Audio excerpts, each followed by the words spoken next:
Bonjour chers amis traders, comme chaque fin de semaine, analyse rapide du Bitcoin, du DAX, de l'euro-dollar, du SP500, d'un point de vue trading mais aussi long terme. Alors concernant donc, le Bitcoin, on a vu que la correction, donc, la belle gamelle semble se stabiliser depuis la semaine dernière. Donc effectivement, est-ce qu'on va avoir une reprise à la hausse ou bien une continuation après cette stagnation? Eh bien il est encore trop tôt pour le savoir, d'autant que quand on est en unité de temps plus rapide, on voit effectivement que le RSI a cassé sa zone de neutralité, est venu rebondir dessus, qui est signé une stagnation, donc on ne sait pas si ça va repartir vers le haut ou vers le bas. Donc là, je pense qu'il est encore un poil trop tôt pour intervenir sur du swing trading.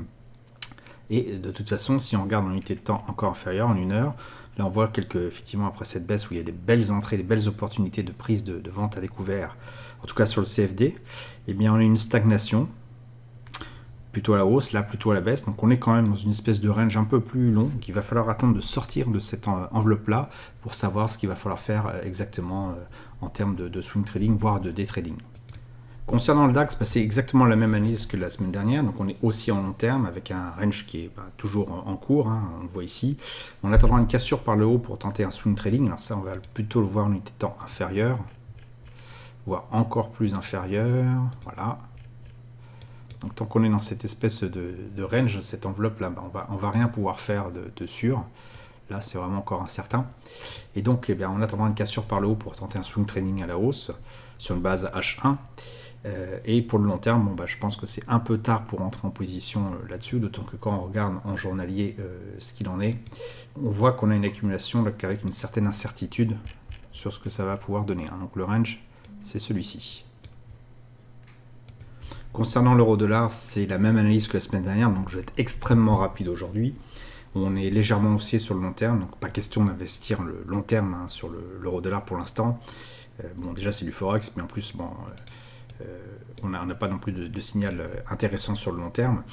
Mais cela nous incite quand même à chercher une position, je dirais, à la hausse sur le court terme en swing trading. Donc c'est sans doute possible, à partir du moment où on va refaire une... Hop, je vais faire apparaître ça va être plus simple à voir en 1 heure, en une journée. Voilà, à partir du moment où on va revenir sur le bas de ce canal là, ça sera intéressant je pense de prendre une position swing trading en 1 heure.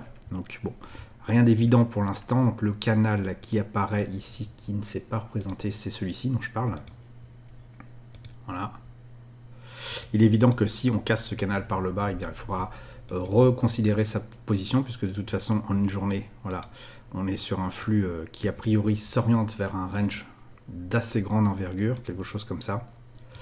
Donc si on casse par le bas, on pourra envisager de toucher le bas de ce range là. Si ça continue vers le haut, on pourra rester sur ce petit rectangle là et tenter la hausse jusqu'au bord opposé. Enfin sur le SP500, pareil, même analyse que la semaine dernière, on est aussi en long terme, voire la limite du climax run, même si là ça a l'air de se calmer un petit peu. On évitera d'entrer en ce moment pour tout ce qui est investissement long terme. Il faut mieux attendre une correction un peu plus saine et puis repartir à la hausse à ce moment-là. Donc le retracement, je pense qu'il est vraiment à surveiller comme le lait sur le feu. Et je dirais qu'en court terme, si on zoome un petit peu, hop, voilà, tant qu'on n'a pas cassé par le haut cette accumulation, c'est exactement la même chose que ce que je disais la semaine dernière. Et on voit encore mieux en 1 heure. Hop, tant qu'on n'aura pas cassé cette zone-là, la zone avec le segment bleu, on n'entendra pas de swing trading haussier. Moi, je vois plutôt, alors quand je regarde vraiment le journalier, je vois plutôt, pour moi, en termes d'évolution, une cassure, une consolidation à la baisse, donc une cassure, une sortie de ce rectangle-là, qu'on va pouvoir du coup agrandir un petit peu. Pour l'instant, c'est toujours haussier, on est d'accord, donc on ne va pas anticiper, mais je verrais plutôt moi une cassure par le bas, plutôt qu'une reprise par le haut, mais je peux me tromper. Mais en attendant, je pense qu'il faut patienter, voir ce qui va se passer avant d'entrer en position. Voilà, j'espère que vous avez apprécié cette vidéo un peu plus rapide que d'habitude pour éviter d'être trop lourd non plus. On m'a reproché d'être un peu long. Si vous l'avez apprécié, je vous invite à laisser un pouce bleu pour m'encourager à continuer. Abonnez-vous à la chaîne YouTube et aux notifications pour ne rater aucune nouvelle publication. Je vous dis merci et à bientôt sur le blog.